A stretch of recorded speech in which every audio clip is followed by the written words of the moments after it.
Hey folks, Mr. Miliano here. I just wanted to give you a quick run through of what we did near the end of class today. In case you were sick and you wanted someone to explain it to you, or if you were here but wanted to go through it again, you could watch this video. So here is the quick rundown. We have this cylinder here. It is hanging from two strings, a string pointing to the left and a string pointing up at an angle.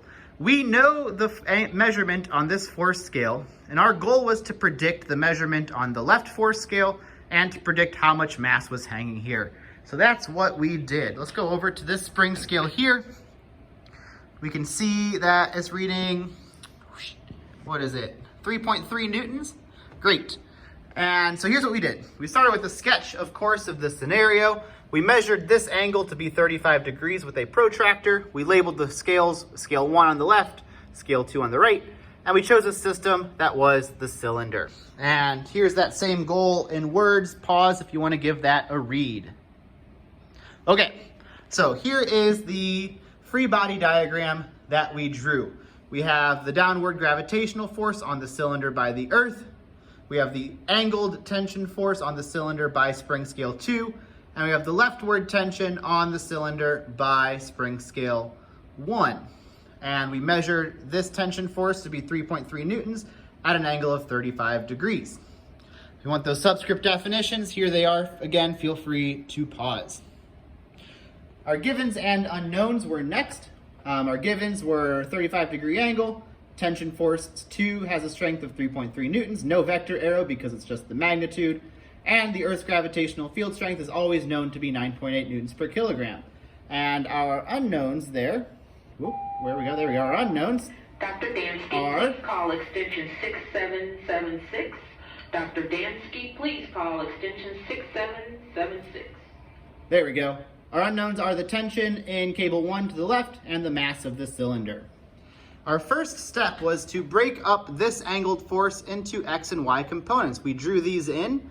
And we noted that the leftward pull from spring scale 1 must be balanced by the rightward component of the angled tension, and the downward pull of gravity must be balanced by the upward component of tension 2. And with that, we said we need to figure out how strong these components are. And that's where trigonometry came in. And so to find the X component of our force, we had to do cosine of the angle is adjacent over hypotenuse. We translated that to physics. The adjacent side of that triangle was the X component and the hypotenuse was the full tension force. Multiply each side by the full tension force so that we end up with this equation here. We plug in the measured 3.3 newtons for that tension force. We plug in the measured 35 degrees into our cosine function. And we found that the X component was 2.7 newtons of force. The Y component was similar, but with sines instead of cosines. And we ended up with the Y component of that tension force being 1.9 newtons.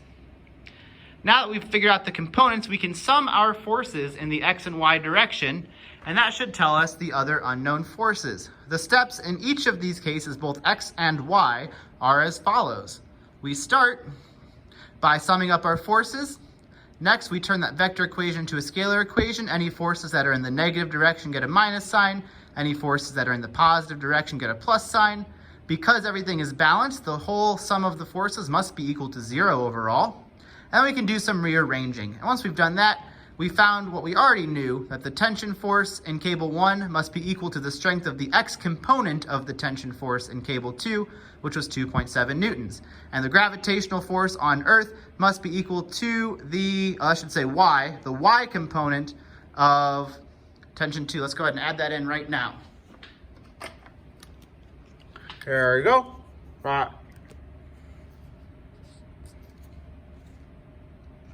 Great. Backing up again. And that Y component we computed using trigonometry was 1.9 newtons. And so if we go to measure spring scale 1, we should go read 2.7 newtons. Let's do that. Here we go. Here it is. Here's the reveal. And that, focus on it. Nope, focus on it. Great, does indeed read 2.7 newtons. That's closer to 2.6, but within our margin of error. Last but not least, we need the mass. And in order to find that, this is our calculation. Gravitational force is equal to mass times gravitational field strength. Algebra says, therefore, the mass must be equal to the gravitational force divided by the gravitational field strength. Take our 1.9 newtons of gravitational force, divide by 9.81 newtons per kilogram of gravitational field strength, end up with a mass of 0.2 kilograms, which converts to 200 grams. If we go over to our cylinder, we see that this is indeed a 200 gram cylinder. So there we have it. That is the quick, what we did in class. I'll post what's on the board as a picture as well. Feel free to go through this video a few times, but also to ask me some questions. Have a great day.